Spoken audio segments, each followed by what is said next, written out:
The day is finally here. Little bit of introductions for anyone that's watching. My name is Sean Carnell. This is Sit Rep Critical. We run a nonprofit to help veterans get out of every hole of their life, mental, physical, financial, addiction wise. And I have a special guest on today. I'm going to let him introduce himself here in a second.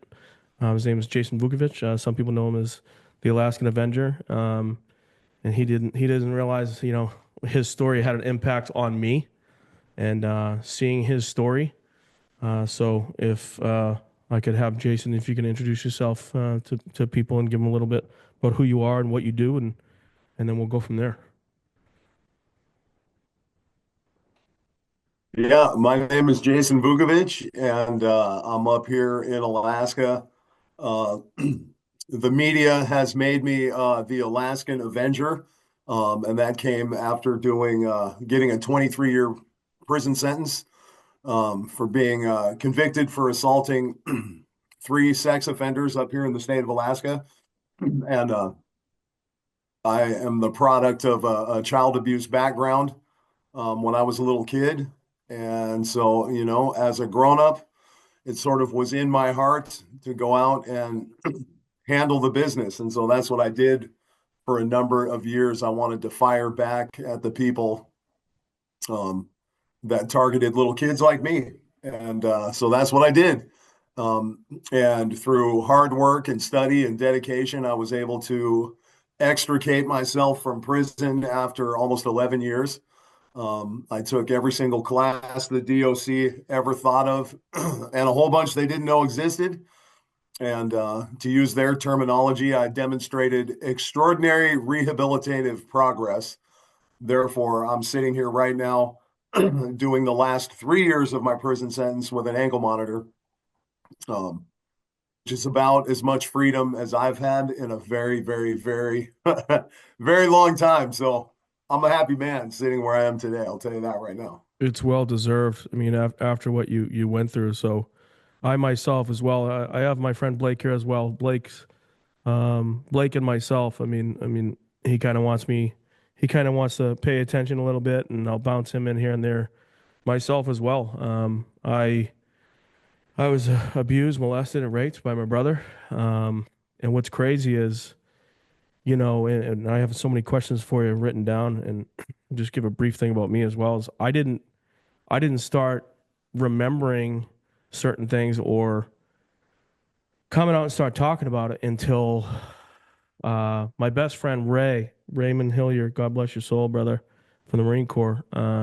He took his own life September 19th, 2015, and I'm already getting emotional about it. And it It's good, just man. fucking broke me, right? It just broke me. And that kind of opened up Pandora's box. And my wife was like, you need to go to therapy. You need to do this. You need to do that. And thank God, like, a lot of people shit in the VA, and I work against the VA all the time, but I had a couple of good doctors in the VA. And I remember I had a woman one day, I was going to therapy, and she just kept looking at me going, when are you going to stop bullshitting me?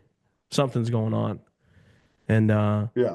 I started talking about it. You know what I mean? And I wondered why I started talking about it at the age of 42, 43. And I had a doctor tell me, it's one more log in the pile. The glass is full. It has to have somewhere to go. And she then kicked me to a program called Home Base. It was 2 week lockdown, drug tested, 16 hours of therapy, and it just all came back. And I had to ask a lot of my therapists, why am I like why now? And they just like the human soul can only take so much, and as I Yep. struggled with that so bad. And I remember seeing your story, and I was enamored by your story, and I was saddened by your story. And then one day I had this individual come into my office, Blake, and he had a similar story, and he was the first grown man that I had heard starting to just, have verbal diarrhea and be like, this is what I went through. So I mean, like, I have a ton of questions for you. Like, I mean, my situation came about as an adult, and I wondered why. Where was for you? When was the switch? When as an adult, when was the switch when it really started to bother you, and you were like, I've had enough of this, and just like your mental thought Yeah. process went to a different place. Yeah. So The first thing is what we know, what we've learned is that the mind is a very complex mechanism and it does a really good job of blocking out shit that we don't want to have enter our reality. It's really good at that. So for myself, like right now, even where I sit, I have very few memories, none whatsoever from about 8 years old back. None whatsoever. It's blank. It's like I didn't even exist. Um, but what I also learned is that child abuse, sexual abuse in particular, when you're young, it plants a seed in your mind and you're not even conscious that that seed is there. So, like for myself, 10 or 15 years of being beaten with 2x4s and sexually assaulted by the stepfather that I had, what that does is it plants a seed in a young man's mind and it tells you deep down inside your soul that you're worthless. You are worth nothing. You're not conscious of that and you don't hear those words necessarily out loud, but in the back of your spirit, you know you're worthless. So it has this whole waterfall of effects in a person's life, i.e., why do I give a shit about my credit score? Why should I brush my teeth? Why should I get a driver's license? All of those things were manifest in my life, and I became a little thief and a liar. And I ran around and acted like tomorrow didn't matter. And I took drugs and I medicated myself with weed most of my life. um, and then as I entered adulthood and became, had children of my own, once again, that seed is in your mind, and it's just a weird thing. The way trauma affects each person is a little bit different. So I tell people when you're a young child, it's like your psyche is a clear pane of glass. When you get assaulted, it's like dropping a rock on that pane of glass, and each one of us shatters in a different way. So some people grow up and turn into deviants. Some people grow up and turn into bank robbers. Some people beat their wife. Like that trauma shatters you differently. Um, for myself, as I was getting in my late 20s and had children of my own, the way that seed blossomed is, bro, I was like a super magnet for other people that had kids that were being assaulted. And it didn't matter what state I was in, Oregon, Idaho, Washington, Montana, California, people in the community would just reach out. And the other thing is, too, if you're part of the criminal community, one of the things we don't do, we don't talk to cops, bro. We don't call cops. Nobody calls the cops. Nope. So in my world, the way that manifests is people were calling me. Hey, bro, there's this dude over here who's doing this with these girls, et cetera, et cetera. So I found it deeply satisfying and very healing in the seat of my soul to go knock on doors and beat the brakes off of monsters or child predators. Literally, it was part of my healing process. And of course, I cannot recommend this to anybody else, and I certainly would not advocate violence for anyone else. But I will tell you, I would not be the person I was today had I not gone through that process. And the reason why it's so important is because every single time that person, that brother, that dad, or whoever came in the room when you were a little kid, you lost. You lost. I never had a single win. A single time he came through the door, I lost every single time I lost. Well, I'll Dude, tell you this, as an adult, every single time I came through the door, I won. I didn't lose a single time, bro. I won every single time. And people don't really get it. Certainly the justice system doesn't get it. Parole officers don't get it. It's not about being such a tough guy and such a badass and hooray, I beat people up. That's not what it is. From a very deep level, what it is I walked in the room with that child molester, and this time I won. I won. yeah, And bro, that was so healing to my spirit in general. And again, you can't tell people involved with law enforcement or supervision, you can't tell them this because they think you're glorifying violence when really that's not what it is. It's from a spiritual place. Finally, bro, I walked out of the room and I won. I won this time. Um, and that's one of the reasons why my story got so much traction and got so much visibility because there are so many of us that are survivors of childhood abuse and there's an ocean of us, bro. And everyone was hungry for that idea or that vision of us finally having a W over these monsters. Yes. Yeah. I mean, wow, you just hit a couple nails in the head. I mean, like when you said when you drop a rock on a piece of glass and that child shatters like that. I mean, that resonates with me because sometimes even as an adult, when I get upset, I'm still that child, right? I'm in between my adult self Yeah, and that childhood. Um, and just that that took me a long time to get through. And like you say, having W's as well. I had to go to court. I had to take my brother. My dad went with me. My brother went with me. My cousins. I lost a whole half of a family that doesn't talk to me right now. Um, oh yeah, because I every oh like yeah, you said, every time he was in the room, like we had my grandmother passed away, and they wanted all the nephews to be the pallbearers, and I got like six, seven male cousins, and they needed the eighth, and I was like, I'm not going. And I proceeded that morning to get yep, fucking half cocked drunk off of 100 proof nip vodka, you know what I mean? Because I was just going down that road, and yeah, and like the further they put me into the church, like I'm like this, you know, I'm about to go through a manic fucking yeah, attack, and I remember I yeah, had to her casket was open, and yeah, I remember throwing a rose on the body and beelining it to my truck, and everyone looked at me like I was a fucking asshole, but they had just put me right back in the position with right, my attacker. And I had beaten the shit out of my brother twice, but like I can't. We're at a funeral, you know what I mean? And I felt trapped, and I there was so many family members that yeah, just you should just yeah, you're making it up, or you should this, and I'm sitting there drunk, crying, yep, broken, and it yep, just set me back like another 9 months to crawl out of that fucking hole.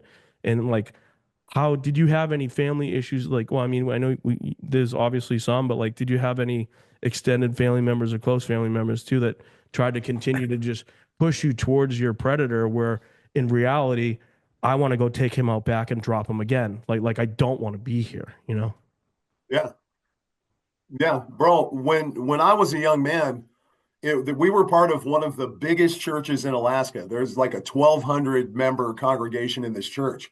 So not only was there that, he was reported and arrested when my brother ran away from home, but the elders from the church called us in, my brother and I, sat us down and told us we need to forgive him. He's repented, et cetera, et cetera. I was coached by their attorney, what I can say, what I can't say, all this type of stuff. And to this very day where I sit, the entire family that is associated with that person and that part of the family, they do not want anything to do with me whatsoever.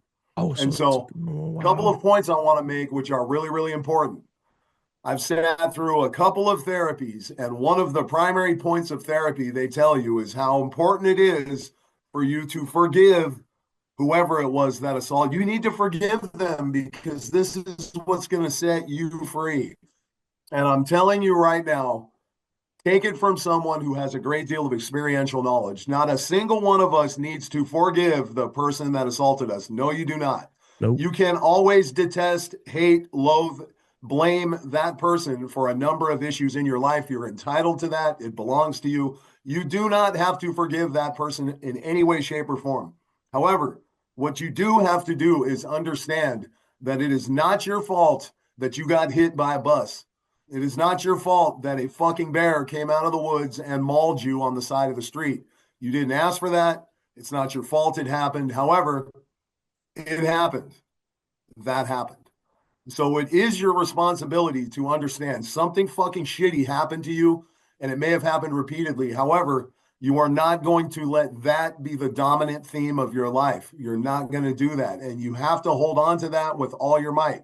Number one, always hate the dude that drove the bus that ran you over. You're entitled to that. That's fine. No, you do not have to let that go. However, you are responsible for not letting that accident, that collision, that calamity be the dominant theme of your life. So, Preach. like, for even for myself, hooray, I'm the guy that went and beat up the bad dudes. Cool. But I refuse to let that be the dominant theme of my entire life. Bro, to be honest with you, beating up scurvy bad dudes, even though some of them were big and some of them were kind of badasses, I'm gonna be honest with you. But that is not the most amazing thing I intend to achieve in this life. That is one of the things that happened in this life, and it's what's going to allow me to achieve amazing things. Similarly, I'm going to tell you this secret right now, and it remains true. Healed trauma equals superpowers. Once you have resolved and healed the trauma in you, it gives you superpowers. And that is true. Unresolved trauma becomes a hindrance to every success in your life. However, healed trauma equals superpowers. Bro, we become empathetic, insightful. We have wisdom. We have the capacity to survive pain that others cannot. It literally gives us superpowers. So if you're a person that's sitting there and you have trauma in your life, resolve that trauma. And the other thing, too, I'm going to tell you right now, one of my life mottos, which I have developed, which is so powerful, is simple is genius. Simple is genius. And as human beings, we tend to take complex circumstances and we tend to make them more complex. And we try to make it a million different little things and whatever. Simple, bro. Simple is genius. You got hit by a bus. You didn't ask for that bus to hit you. It's not your fucking fault. But check this out. Now that you understand that circumstance and what happened, you can heal that trauma and move on and do amazing things in this life. And so that's Yeah, where it I'm at was. in my Hold world, on. which It. honestly, Go ahead. Go ahead. go ahead. Yeah, Yeah, there it was an was. ocean of people Go that ahead. told me how shitty it was that I had to go do 12 years in prison and that was messed up. And bro, you should have never got that sentence and they should have gave you awards and all this type of stuff. Well, sure. But I'm going to tell you this. I utilized a decade in the monastery for my benefit, and I studied and read and meditated and educated myself and wrote books. And this is nothing that the DOC did for me. This is what I did in the midst of trauma and suffering. That's what I did with myself. I chose that. And so, honestly, where I sit here today, I can't even resent these people for the prison sentence because I used that time wisely. And as a result of a decade in the monastery, I'm the person that I am today. So I don't even regret the prison time at this point, which is a really kind of wild thing for a dude fresh out of prison to say, but I don't. Yeah. Go ahead. Can I ask him the question? Yeah. Go ahead. So you brought up the word superpower, and I've watched some of your stuff, right? And I believe there's two very specific superpowers that come from trauma, especially trauma that's healed, right? Yeah. One of them is your energy and being able to feel the energy of others. The other one is resilience. Without a Okay. doubt, is resilience. And the only way you Yep. make it through what you've been through, what others have been through, is resilience. And I'd like you to, I really would like you to expound upon that because I think I've watched some of your stuff and it's there. Yeah. You talk about it, but it's powerful. Yeah. Yeah. So I agree with you. And this is one of the things, and I don't ever want you guys to think that I equate myself with someone who has gone out and gone to war or battle for this country because I don't. But what I will tell you is Warriors that come in many forms, my friend. that's true. And I will tell you that domestic warfare is very, very real and it goes on in this country all the time. And I've been involved in it for a long time. So I will tell you this as pertains to resilience. Again, simple is genius, so simple terms. The greatest teacher on this planet is pain. That is the greatest teacher. And I don't mean in a masochistic way. If I'm going to use like Christian terms, because that's the sort of household I was raised in, I will tell you, think of every emotion as an angel, okay? And the angel pain has been right beside me my entire life. And a long time ago, rather than using opiates or other things to chase her away, I embraced her and she taught me everything. Pain has taught me everything. How this world works, how people think, how to recover when you're down, et cetera, et cetera. And I'm telling you now, if early on you figure that out in your head and you embrace her, She is the best teacher. And that's one of the primary issues that we have in society today is the next two generations have been taught by the leaders that you shouldn't feel any pain.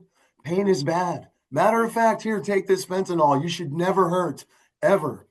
So I'm surrounded by these young people that are emotionally stunted, spiritually stunted, because they didn't get any lessons from the angel pain. She never taught them anything because they've been so busy pushing her away. So those of us that have been through pain and have embraced pain and we're not scared of pain have learned, and we've learned well.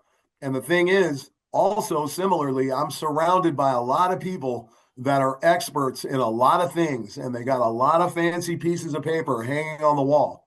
However, you and the other person sitting in the chair next to you and myself, we have gone through and have master's degrees through experiential knowledge, this invisible school that actually exists.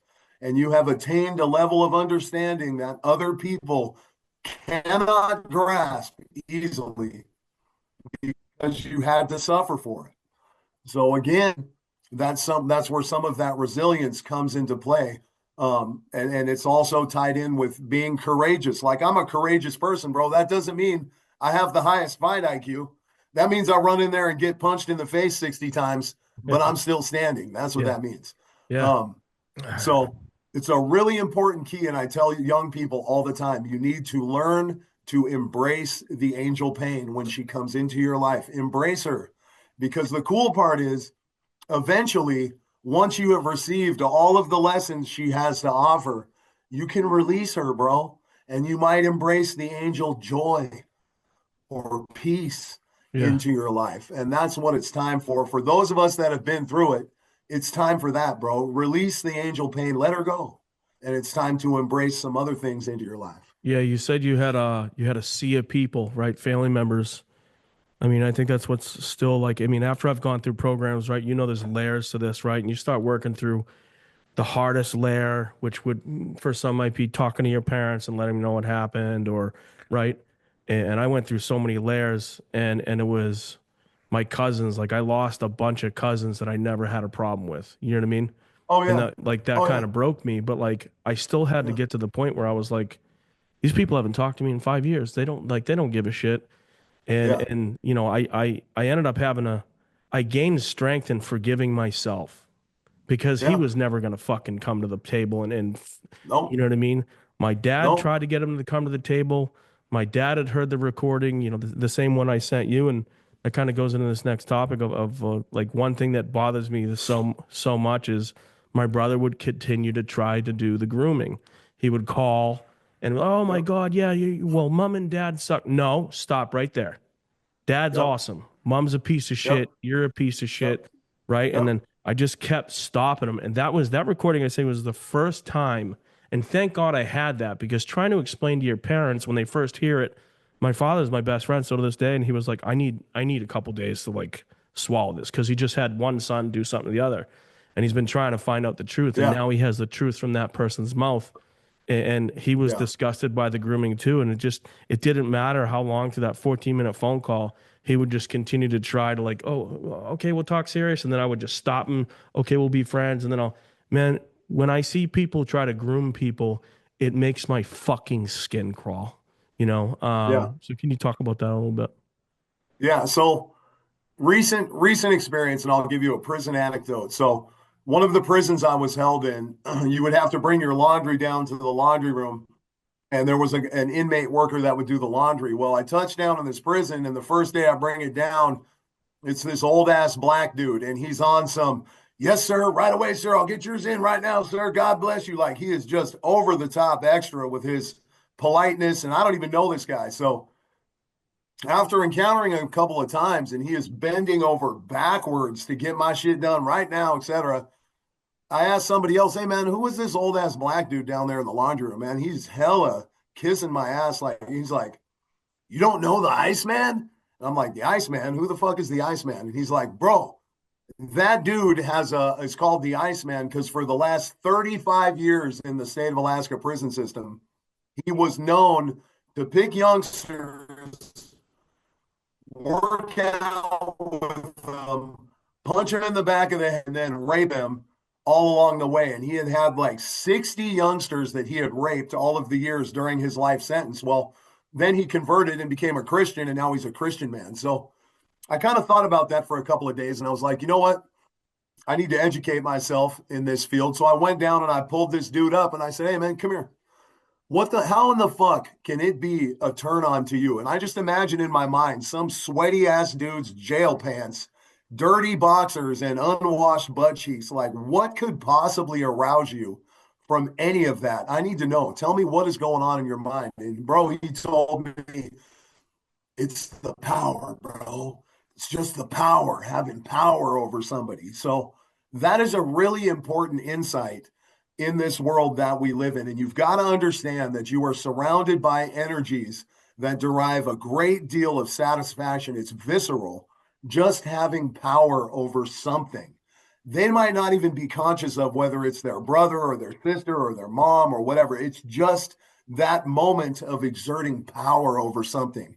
They just get a thrill and they thrive off of that. So once again, whether we use Judeo-Christian terminology or whether we use psychological terms, call them psychologically damaged people, call them demons in skin suits, call them whatever you want. It's irrelevant. You have to be conscious and aware that there are very dark energies inside of human bodies around you. It is real. It's been established. You have to learn how to recognize those. And then we all have to come together and take preventative steps, simple preventative steps to make sure those sort of dark energies do not have access to young, innocent people or people that cannot see it and defend themselves. So, very similarly, bro, I'm super attuned to all that shit. I don't care if I'm at the store, I'm outside, like trust and believe the kids in my neighborhood, they're hella safe. They know the big homies on the block. If there's anything going on, come and see me. Let me know. And I'm not even in the place where I theoretically should be out there doing anything, but just my presence, I make it known. And that's really important in this world. If we focus on the pain and the trauma side, what we have to also focus on is the reality, which is they will always be here amongst us. They always have been. They always will be. With that being said, it's up to us to protect ourselves. And the only way to do that, I personally believe, 911, the implementation of the 911 system was the beginning of the end of safety in our society, because now you have generations of people that are coached and conditioned. If something bad happens, call a stranger. The house is on fire next door, call a stranger. I heard something bad happen to my neighbor, call a stranger. That's what we do. 911, call a stranger. Back in the day, bro, you would go ask your neighbor for help, or you would jump in and do something. That's what you would do. You wouldn't call 911. It was, I need to do something. And so we really have to get ourselves back to that place where it's not call a stranger every single time we see or are around something that isn't right or doesn't feel right. We need to get to the place where I'm obligated to step up and say something or do something. And I do it all the time. And I also want to mention, it's interesting because just last week, bro, just last week, I have a friend and his wife who I thought were a friend of my wife. And just last week, I had done a short about the church that I was raised in and how they facilitated child abuse and never did anything about it. Well, unbeknownst to me, this couple are friends of mine. Apparently, and well, after the short, I noticed them in the comments saying a bunch of foul shit about me, degrading my character, everything else. I have no idea where these people go to church, nor have I ever said anything about the new name of this church. Well, I get them on the phone, and it turns out, bro, it was nothing but hate and badgering and degrading everything else, because I had the audacity to mention the church that I was raised in and the stuff that they did to me. So as I told them, listen, it's absolutely bizarre that I'm almost 50 years old and you people are shaming me for talking bad about a church that facilitated child abuse. Like, you realize what you're doing right now. This is weird. So that's how real it is. People will defend their organization or their belief to the exclusion of reality time and time and time again. Like, it's totally okay if you go to church for you to acknowledge there's also a bunch of weirdos in there. Just acknowledge it. It's totally fine. Matter of fact, take responsibility and be aware. You know what I'm saying? Yeah. So, Yeah, it's funny but not funny. Just It's not funny. the way you said it. It's not. It's just the way. Yeah. You know what I mean? yeah, bro. Yeah. Yeah. I mean, what happened to community? You know what I mean? Like, what happened to? I mean, like with veterans, they tell us in therapy, especially all the programs I've been to. Okay, like who has hypervigilance in here? And I remember I was at home base. And it was a two week program, lockdown, 14 hours of therapy a day, and like, okay, we're going to talk about hypervigilance today. Well, I've also been, what that the situation with my brother, what it also made me do was start to protect myself, right? Like my dad didn't know. I started asking him, Dad, can I get into martial arts? Can I get into martial arts?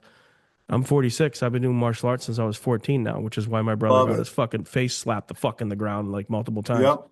Yep. And it's Love it. just like what happened to community, like hypervigilance. They tell us you can't be hypervigilant. And I stuck my hand up in class and I went, and the teacher goes, "What?" I go, I bought into everything you guys are doing this week. I go, it saved my life. Hypervigilance, being able to see body language, being able to see someone, you know what I mean, moving inappropriately, being able to see them just like you can feel a vibe when there's a POS in the room. Like you just can. You know what I mean? And I remember watching Yep. your Yep. documentary and you talking about how your energy was almost like your GPS following you to that house to save that girl that day, that Yep. 14-year-old girl. You know what I mean? 100%. I don't know if 100%. you can talk about that girl, but that I was crying Yeah. when I watched that. I was like, you got to be kidding me, man. Yeah.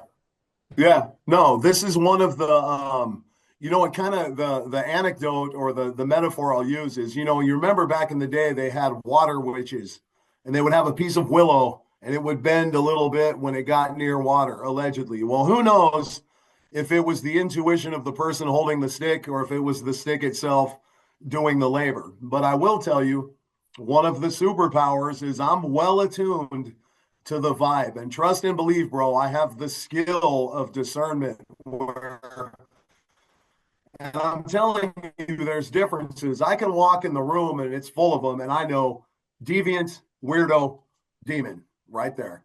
And I can point them out every single time. There you are right there. I see you. And so I think hypervigilance is only a negative trait if it negatively affects the person who carries it. If you can still sleep well at night, bro, and you can still perform your normal daily functions, I hope to God there are people that are hypervigilant everywhere. I hope they are. That is a highly developed skill that is worthy and necessary in our society. For myself, I literally, because I was raised in a spiritual household, the terminology I used for myself, I used to tell people, well, I'm under the dominion of an officiating angel. That's what I told them. I literally was led by spiritual beings to different places. And that might sound wild and that might new-ish, but too many circumstances, bro. And when I show up at the door with my thumb over the peephole and it opens and there's a drunk ass native dude and I see 10 or 11-year-old girls in their underwear drunk on the bed behind him. And I know 5 minutes later, bro, 5 minutes later, this shit would have been too late. And I showed up right on time and yoked this guy out of his house. I've had too many circumstances where it was exactly the right place at exactly the right time for me to doubt that my description of what happened in my path was accurate. And it is accurate. So the thing is, you live in a world that was people were raised from all different sorts of perspectives. Whether you view this from psychological terms, call it hypervigilance, being hyper-tuned to certain psychologies. From a spiritual perspective, call it being led by God or led by an angel, whatever terminology you want to use. No one can doubt the empirical evidence when it's right there in front of you.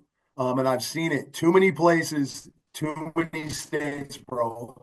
And also, the fact that I'm sitting here talking to you today is also evidence places, a number of states, I intervened in the middle of organizations or groups that did not want a dude like me meddling in their little business and what they had going on, bro. And there's a number of times that I walked in the room and was not supposed to walk out of that room. And here I am sitting here today, still alive.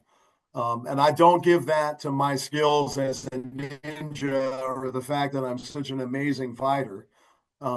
It's because it was meant to be. It was just meant to be. And so I also want to give you that too. Trust me, where you're sitting right now and the conversation you're having right now, it's because it was meant to be, bro. Yep. You didn't suffer for no reason. There is a purpose behind what you've been through. But also, I sort of differ from other people when they tell me, well, bro, everything happens for a reason. Everything happens for a reason. What I believe is that when things happen, it is up to us to establish the reason. The responsibility is on us. Things don't just happen for a reason. It's up to you to determine what the reason is and use that for the greater good. And that's literally what you're doing right now. So I commend you for what you're doing right now, because you're getting hit by the school bus and you're using that pain to uplift others. And bro, that's alchemy right there. That's magic. That's Well, what that's you're why I doing. appreciate you, man, And it's because like badass. each one of our stories can help each other if you allow yourself to feel it. You know what I mean? If you allow yourself to feel. I know Blake's got a question for you, I think. Yeah. So I mean, you're talking about being raised in the church and the Judeo-Christian values, and I heard a quote online, and I started to cry when I heard it, and I just want to get your take on it because I do believe what you say is true. It's up to us to find the reason, but the basis of the quote was it's not exactly quoted out, but it's the evils that are beset upon us, are they not God's gift? Yeah. Yeah. So along those lines, a lot of the studying I did while I was in the monastery, Aristotle, I I could was going give to you a ask you whole that. long list of Continue going. I was going to ask you that. What you read, like, you know what I mean? Yeah. everything, bro. Everything. Every boring, long-winded, arcane manuscript, treatise. If it existed, I digested it. I promise you. Uh, you haven't really suffered until you've sat there and, for example, 983 pages of Beelzebub's Tales to His Grandson by Gurdjieff, the single most dense, long-winded, intense piece of writing ever from a Russian master, bro. And you have to get through the whole thing to get like three little slivers of gold that are buried in there. But I did. I suffered for it. But I will tell you this, that prior masters say each one of these traumatic events is actually a gift that is sent to you by a prior master to advance you. And how you respond to each one of these gifts determines your level of development. And so it's one of the ways that I interpret that in Wow. my simple is genius motto is I used to tell people, you know what? I take every fuck you as a thank you. That's what I take it as. And once again, like last week is a great example. When I have church going people in the middle of an angry tirade on the phone shaming me for having the audacity to call out a church, I'm literally sitting there going, you know what? Thank you, because you people are proving my point. It's exactly how ignorant most of the people in this world are. So Yeah. thank you. You know what I'm Appreciate you. saying? Appreciate you. Yeah, but that kind of goes along in line with what I'm telling you about the angel pain. You have to start seeing these events as a gift. A malady becomes an advantage. That's what it is, and we all know this viscerally when we see whatever the distance runner running down the track with the two little springy things instead of legs, and he tells you how it's advanced his character and everything else. Like fundamentally, we understand this, but this particular topic is so dark and it's so difficult to process when it's tied up with sexual abuse. It's very difficult to process, but it is the same exact circumstance. Yeah. You know what's, I got another question for you, but just really quick, like off topic. When I had to go back into the police station that I grew up in, because that's what you got to do, juvenile crime, right? It was just weird. I was following behind this truck and I'm not paying attention. I'm like, Jesus Christ, this guy's driving like an asshole. And I was in the Marine Corps. And sure as shit, where does that truck pull into with a Marine Corps license plate? He pulls right into the police station. And it was a detective my age. And I was like, God, okay, God, like I get it. You know what I mean? Um, your page has started to call out like some things that are going across in the country in communities that people aren't even doing in their own community. And obviously, I've been following it and I've seen it and I've showed it to these guys. And like, how much positive, you know what I mean, like affirmation have you gotten from people reaching out to you, going thank you? Because like you said, we are a community, but not everybody in the community has the skills or the tools or has taken those leaps to go into certain therapeutic programs to be able to Yeah, communicate. And I feel like communication is the biggest thing with us because when I first started talking about this, it was I would just start bawling and get out. Now I can give a fucking calm dissertation on it. You know what I mean? People kind of look at me like, "Oh, really? You just say that?" Yeah, yeah, because this is who I fucking yeah, am. This is who I am. You know, but like your pages yeah, seem to just do yeah, awesome things and calling out things in communities when that own community doesn't want to call it out. And you were so right about judges yeah, because my brother had cancer and they ended up, even with that recorded confirmation where he says, I'm saying it, you were molested, you were raped, they let him go. They let him fucking go. He has cancer, he's gonna die soon, they let him go. And yeah, that yeah, broke me for a while, yeah, but like you were right about the judges and I just wanted to know like how your page is really starting to like you like myself. Like, dude, I reached out, I was like, dude, fucking love you. Like I want to talk to you, you know what I mean? Because someone needs to do that. And there are other people like yourself doing that as well that you're working yeah, with. yeah.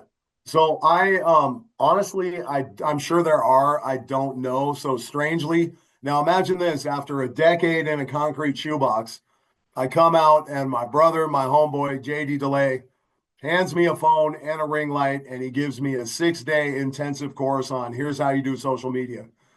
Bro, I hadn't even touched technology in a decade.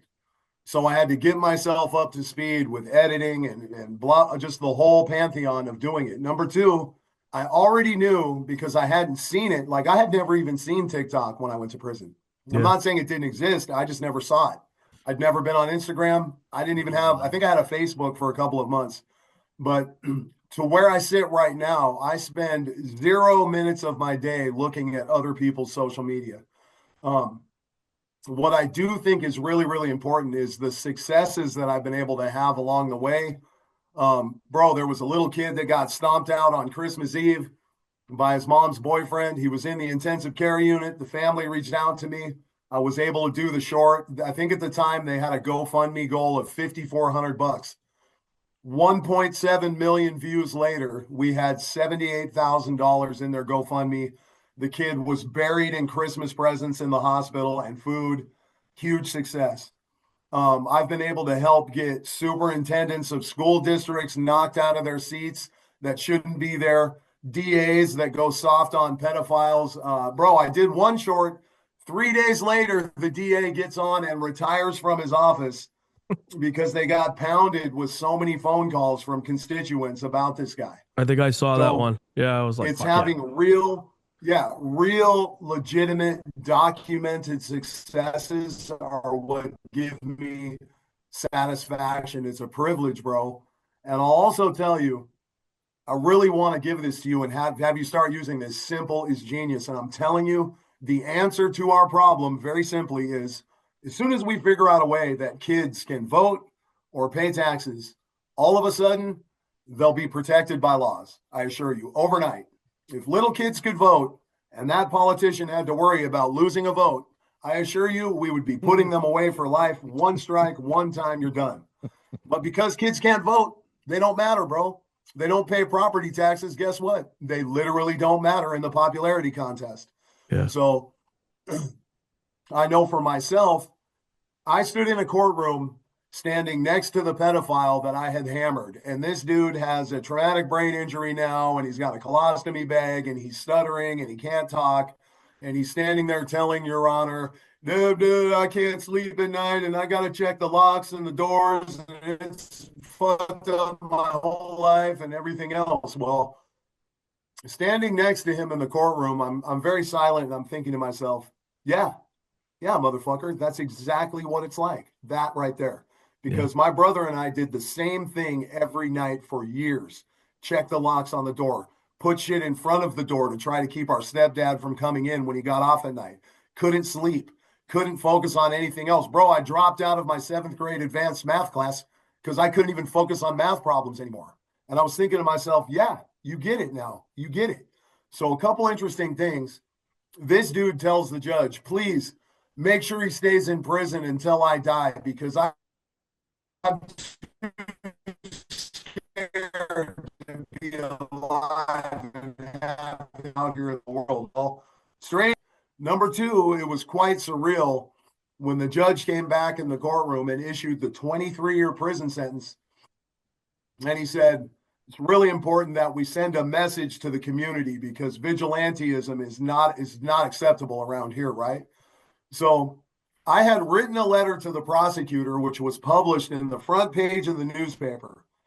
And again, simple as genius. And I told him, check it out. I'll plead guilty to any combination of charges you wish. I have one caveat, and that is my sentence is to equal in length what each pedophile served in prison for their crime against a child. One of my victims was convicted of molesting a 10-year-old baby.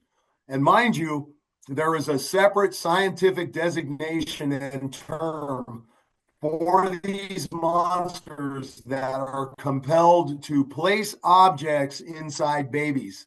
This dude was one of them. Okay. He served 2 years in prison for assaulting a 10-month-old baby. Bullshit. Second victim was convicted of raping his own daughter. 1 year, 9 months. And he did a program and got out. So we're at 3 years, 9 months. The last one was a child pornographer. And I will tell you this, child pornographers are some of the most intelligent, narcissistic, vicious predators on the face of this earth because they source children, they source what people want to see, they create the atmosphere to film, and then they distribute the material. This convicted child pornographer did 3 years in prison for his conviction. So all three of them combined served 6 years, 9 months. So I told the prosecutor, I'll serve 6 years, 9 months, and I'll serve the 3 years in prison suspended that you gave the monster that made me when I was a little kid, because the dude they convicted of sexually assaulting and beating my brother and I, 3 years in prison, suspended. He didn't serve a day in jail, not 1 day in jail. Run that, I'll serve all their times. And of course, they laughed that offer out of the courtroom. They were mad. How can I be so arrogant as to think that they do justice like this? Ultimately, the judge walks in the courtroom to send a message and gave me 3 times longer in prison for having the audacity to assault child predators than all of the child predators served combined for assaulting kids. So again, I'm standing there silently thinking to myself, like, unclear, which is, if you come to the state of Alaska and you want to fuck little kids, not that big a deal. But if you come to the state of Alaska and you have the audacity to fuck with the people that fuck little kids, we're going to put you under the building. And that's exactly the message that they sent with that sentence. And I served that sentence loud and clear. Got it, got the message. And I'll tell you this, it must have resounded quite loudly because how many dudes have been convicted of doing what I did since I went to prison? Not a single one. And it's been over a decade. Really? And once again, I'm not encouraging anyone to commit any acts of violence, period, whatsoever. But they definitely have us, the biggest body of humanity on the face of this, bro. CSA survivor than any government, any country, any army. There are more of us worldwide than any of them put together. We're bigger than them. There's more of us than them, and they're running this shit. And so that brings me to an interesting point, which is the single primary symptom of child abuse is isolationism. That's what we do. We isolate, we bury it. It is not cool to go to the bar and meet up with your homies and be like, hey, I got raped when I was a little kid. How about you? It's not a bonding issue that we typically bring forward. However, if we get to the place where this ocean of humanity comes together, I assure you, bro, not only can we change what they're doing, we could be running this shit. There's more of us than there are of them. We're bigger than them, literally. We just have to get past that first primary symptom, which is isolationism. And then another thing, real quick, I was set apart from this world for a decade, and I re entered a world that is so polarized based on Democrat, Republican, Christian, Muslim, whatever. It is so polarized and so separate. Matter of fact, politics is the new religion. Like, these people hate each other with the fervor of religious Yeah, wars. you're right. And so what's really interesting is a part of my conviction is I can't even vote, bro. I can't bear a firearm. I can't vote. Matter of fact, due to my horrible crimes and my conviction, I'm basically a sub-American. I'm not even really an American. I can't even vote. So what that has actually done is set me free and given me the liberty to comment on any political subject matter. You can't be mad at me because guess what? I can't even vote. You Yeah. can't be mad if I like this one and don't like that one. And you can't say I'm a MAGA this or I'm a liberal that, because guess what? I can't even be a part of a political party. I can't vote. Yeah. So Well, as far as what I'm we concerned, can, hold on. yeah, what we Far- can come together on, though, and I'll tell you again, in my world, real life experience, bro, I deal with leadership of various gangs and groups of different nationalities and backgrounds all the time. Most of them, typically due to a history of us being pieces of shit, hate white dudes in general. But I can walk in the room, bro, and I can tell them, yeah, but check this out. We don't want them fucking with our kids, right? And they'll be like, yeah, no, no, no. And I'll be like, all right, well, we can agree right there. And that has transcended all of these barriers. No matter what, you hate how I look and you hate the white boy in the room, but check this out. We love our kids, right? Okay, bet. Boom. And we're on the level right there. And that has worked. That is a universal language which transcends a whole lot of ideologies and different nationalities and things like that. I like Trump, you don't, but we love our kids, right? Okay, good. Cool. We can agree right there. Yeah. I think Blake's got something real quick. And then For both I got, of you, yeah, and then, for both of you, all right. and I think you guys need to talk about this And I because got two quick ones. we After. both have missions, right? So, Jason, you have a mission. You're on point. You've got something you want to accomplish. Sean has something he wants to accomplish. He has a mission. But I feel like you guys were chosen, which is I think it's a dangerous statement, right? It can be kind of hard to take in, right? When you take in all the trauma and you take in all the abuse. But I feel like talking about that feeling of being chosen and accepting the choice is something that people need to hear. You go through a, like, you fight it at first. Your body naturally does. Your brain does. I mean, your brain plays tricks on you. You know what I mean? Like, you have all those self doubts. Like, as a young kid, you know what I mean? Like a young adult, I would have those things in my head. Like, I can never tell anybody this. Like, they'll call me fag. They'll call me gay. They'll crack a joke. I can't tell a family member. They won't. You know what I mean? And I think as you get older and you start to realize how grimy society can be, because dude, we're just pebbles in the sand on earth. Like, this is a lot of people on earth. I mean, you encounter people every single day from different thought processes and different paths. And I think for me, I got so annoyed with listening to everybody's excuses, but also my own in my own head. And I got fucking angry. And I think, the anger turned into intelligence with communication and therapy and getting help and stuff like that. And but you fight it. You know what I mean? It's not something, like you said earlier, he's the only person that I discussed this with, because he's the first man that ever came into my office. You know what I mean? Like, you're not going down to the bar like, hey dude, I was molested as a kid. I don't talk to other people about that unless I have to do it on a platform, because I just feel comfortable doing it, because I just feel like I'm drawn to a higher power to, like, just, I'm so pissed about it. And I've been able to explain it certain ways, but like for me, like I fought it for a while. It was the fucking hardest damn thing I ever did in my life, was to start talking. It's the hardest. I'm sure Jason probably has some similar thoughts.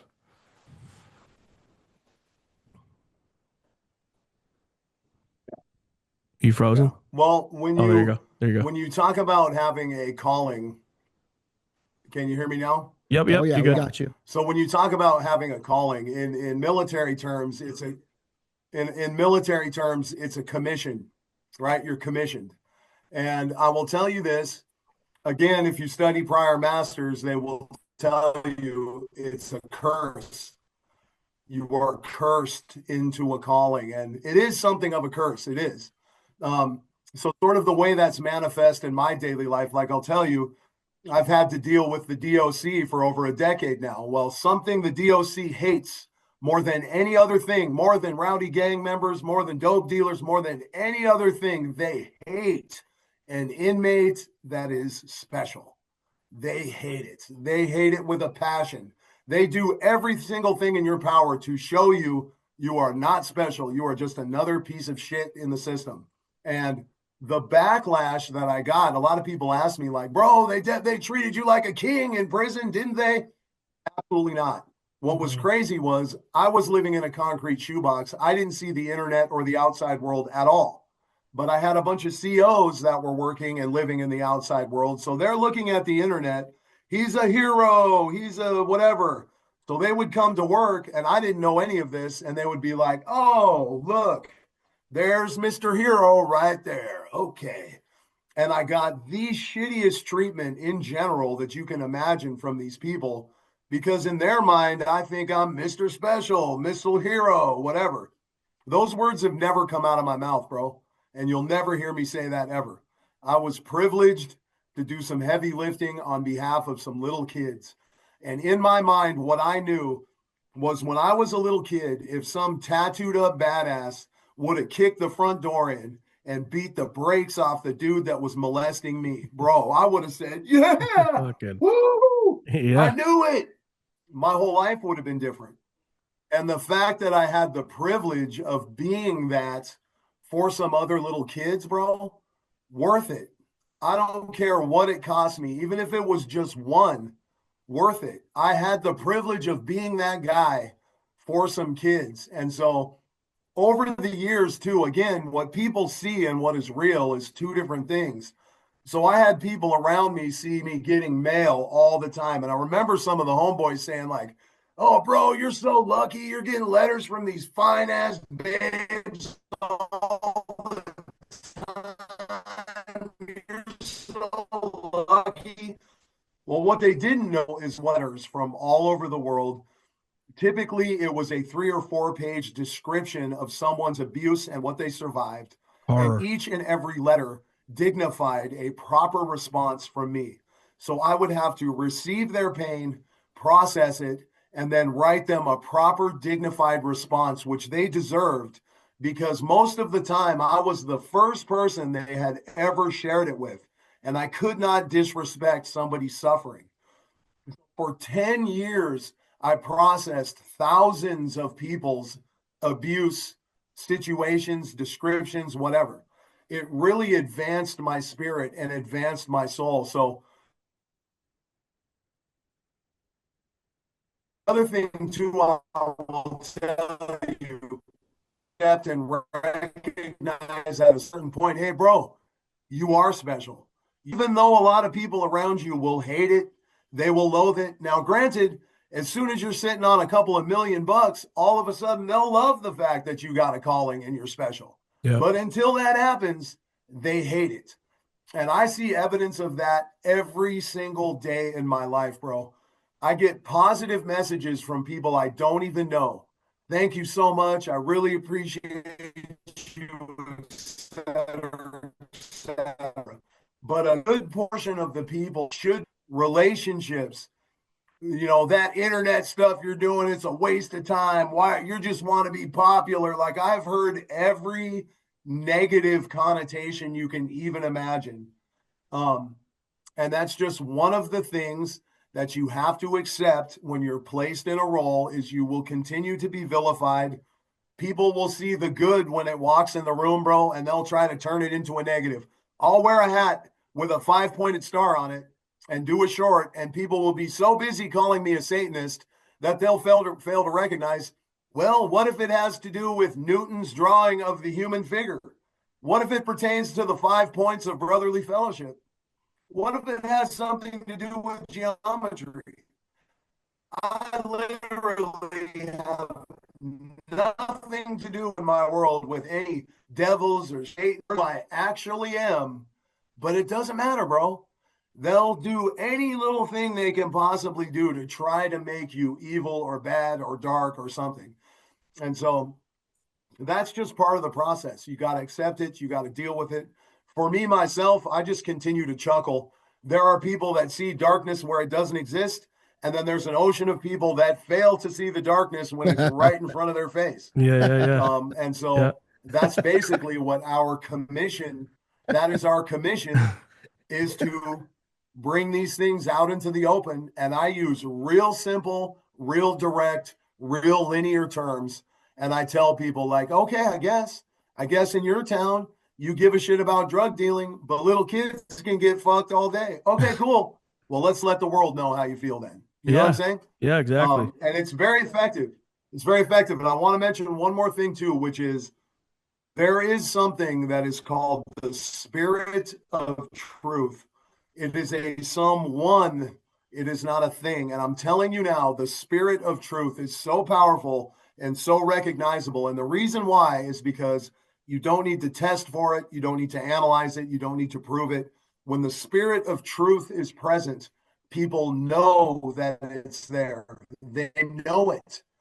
And there is nothing more devastating and irritating and angering to a lot of people than when you present them with the spirit of truth and they know it's there, they cannot shake it. And bro, they absolutely hate it. They hate it. They're like, get that thing away from me. It's driving me crazy because I Yeah. was totally wrong. Yeah. And that's one of my favorite things to do. I don't even need to present a whole bunch of compelling evidence. When the spirit of truth is present, they feel it, bro. It resonates. They can't avoid it. So I spent a lot of years of my life being a little conniving thief and a liar, and I used to do credit card fraud when I was a young man. And the truth is something that is very important to me nowadays, bro. And I stand on my square and I make sure, to the best of my ability, if it's coming out of my mouth, it is the truth to the absolute best that I know how to speak it. And that's something that's like a responsibility that I tie myself to. Speaking the truth in all circumstances is very important to me. And that's one thing you were talking about earlier. And real quick, because I know we have a time limit here and stuff like it. I'd like to ask you as well. I have so many more questions, and I'd like to meet up with you again in like 2 months, like every 2 months, and like because like Of I feel course. like I'm still a student. Yeah, of course. You know what I'm saying? I got two questions here for you. One's a really good question. I'll ask that second. But um, when I had to go through therapy, you were discussing how much damage it does to the childhood brain in some of your posts. And when I was in therapy, I remember, I'd have to go through the whole thing as many times as it went and remember everything. There was something that a lot of my counselors, they had to ask other counselors and stuff. I didn't know if you had ever heard it because they had never heard it. When I go through the situation and I leave the room because now my brother has left and nobody's home, we had an open doorway, and the open doorway was black, like with smoke, right? And that's not because of what was going on in the house. That was something that my brain put there. And Yeah. I jumped through it like when I'm discussing it, and then I'm all of a sudden at the top of the stairs. Then I'm in the kitchen. I don't even know how I walked down there. Then I'm in the yard looking to see if the car's still there. Like it was like I was morphing.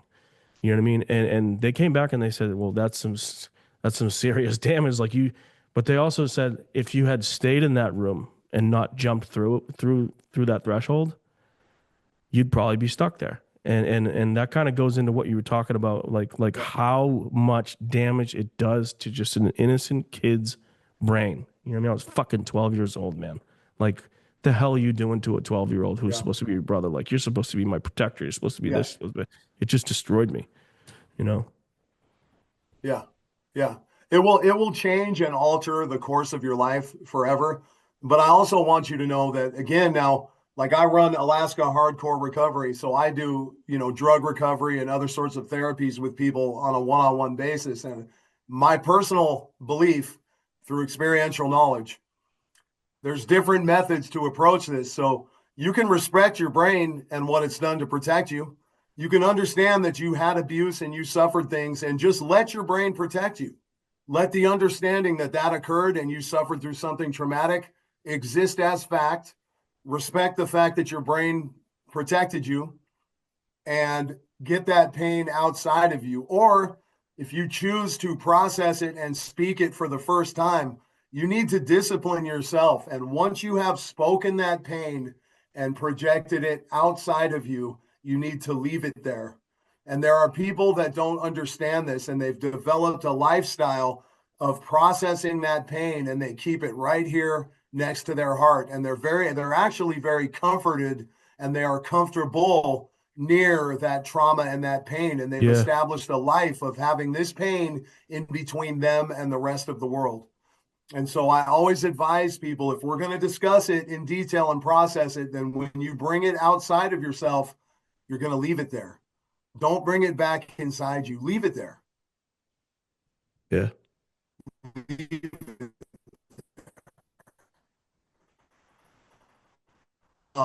applies to trauma that's from all different types of things, war traumas, sexual abuse, back inside and re-digesting it. You need to get it outside of your body, and then you need to leave it there. And the way that you do that is by doing what I just said. Simple terms, telling yourself, I am going to speak this pain and describe it, and I'm going to get it outside of my body, and I'm going to leave it there. That doesn't mean it doesn't exist, and that doesn't mean the memory of it doesn't exist. But what it does mean is you have now taken this toxic mass and you have taken it outside of your body, and it no longer dwells within you. It is outside of you now, bro. And that's where you're at now, which is, check this out, bro. You've described it, you remember it, you understand it. Let that, it's no longer a toxic energy that is inside of you. And the thing too, which is very helpful, is give that shit back to the person that perpetrated it. I said that to him in court. I said that to him in court. I said, you know what? This is a heavy fucking bag. I've been carrying it for a long time. It's your fucking turn. Watch out. It's heavy. It'll get you. Yep. You know, where's he at that's now? exactly right. And now he's dead. He's dead now. Yep. There you go. Well, strangely, while I was sitting in pretrial waiting to get sentenced for assaulting child predators, I get a letter underneath the door, and I hadn't spoken to my own mother for nearly 20 years. And mind you, she stayed married to the convicted child molester after my brother and I ran away from home. She stayed with this dude until the day he died. Well, that's how I found out he was dead. I was sitting there waiting to get sentenced, and this letter comes under the door, and it's from her. And I open it up, and she's like, well, I have a letter from your dad if you'd like it, and he passed away whenever. And bro, I will tell you this. Go fuck instantaneously, when I knew that that monster was dead, was no longer on the face of this earth with the rest of us sucking our air, relief. It was like a lightness came across my being, bro. I felt lighter. I was so relieved just knowing that dude was not on this planet anymore. And the only regret I had, and I actually wrote her back, which is not something I wanted to do. And I said, number one, I don't ever want to hear from you again until you tell me how you stayed with this convicted molester to the exclusion of your own sons for the rest of his life. And number two, no, I don't want the letter from that dirtbag, but I do wish I was there to hold the pillow over his face when he took his last breath. Yeah. That was a disappointment. I don't talk to my biological mother either. My stepmother came in and raised me because I ran away from home when I was 14, 15. I was like, get me the fuck out of here. And still to this day, I haven't talked to her in 5 years. I told my wife, I said, funeral happens, I don't give a shit. We weren't invited to my brother's funeral, which was comical. I was like, I don't really give a shit about that either. But like, I remember when I told her what happened and played her that recording too. She asked me what I wanted for dinner that night, and I was like, get the fuck out of my house. But I want to leave on a high note. And like I said, I'd like to do this every 2 months because like I feel I have a lot to ask you and a lot to learn. And I've learned a lot, and I help a lot of people too. But like when you find someone that's more experienced in this field, like I'd like to, you know, there's a playbook for success. Copy, paste, put your own spin on it, and repeat. You know what I mean? But the positive question I wanted to ask you, and then we'll wrap this up because I don't want to tie you up because I know we got a schedule and shit. Blake and I both, a major part of my recovery was when I got a service dog. You were alone a long time. Have you ever thought about getting a service dog, bro? Bro, I would absolutely love one. I want a dog so bad. I want one so bad. We work with two programs that I'm the vetting person and field them. So like I am definitely someone that can get that done. I was just interested because like I can only imagine when you're in that concrete box, there's only so much you can read. There's only so much you can talk to your cellmate. There's only so much, and then you get out and it's information overload with all this new media and people and this and Yep. that. And I also noticed like the place where you live, you've decked out every inch of that place, which is obviously something you do when you fucking have been sitting in a small box forever. And I was like, you know what? He might fucking be interested in the goddamn service dog. You know? Yeah.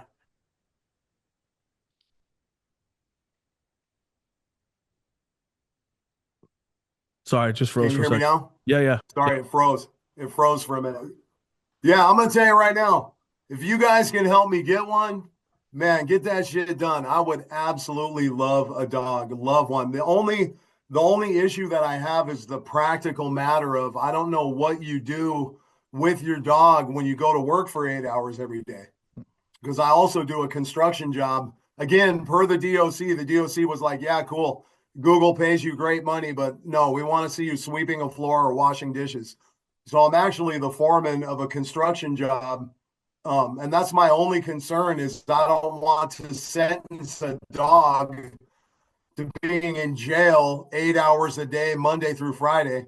Um, so if I could figure that out, but bro, I would absolutely love one, man. I yeah. I need Fucking one dog can so go much. everywhere you go, I bro. think if you're the I foreman would and you be move so up, grateful. I think if you're the foreman and you move up one more spot and you can kind of just dictate what everybody else does, you can have the dog at work and shit. But like we can follow Yeah. up and finish up with that stuff. Oh, But that'd be great.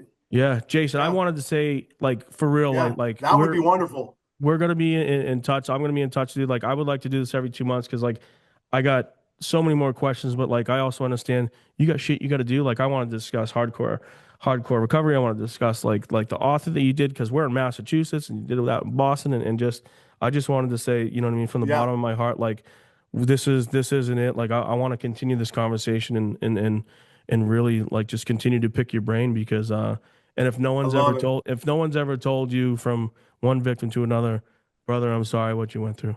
I am. Thanks, man. That's nice. I really appreciate it. I really appreciate it. And I wanted to say, first of all, I really appreciate your guys' generosity. Um, you guys sent me a little bit of money and it came in super, super handy, necessary. I really appreciate you. Even though I'm surrounded by a bunch of shiny things from Temu and Walmart, trust and believe when you get out of the penitentiary after a decade, like I am busting my ass to keep up with what I got to do. Just the ankle monitor alone $416 a month to have the privilege of having this on my ankle. So I really appreciate your generosity so much Well, from the we're gonna bottom of my continue to heart. do that. You know what I mean? We're gonna Thank continue you. to do that. And that's like when you had told me that, I was like, oh fuck. You know, him and I talk, fuck no, dude. Like we're gonna help this dude. Fuck this So shit. nice. Yeah. Like, what do you want? I don't give a fuck. Like, Yeah. we'll do this right now. Yeah. So Yeah. nice. So nice. And yeah, I'd be happy to come back every couple of months. That sounds amazing. Just stay in touch with me.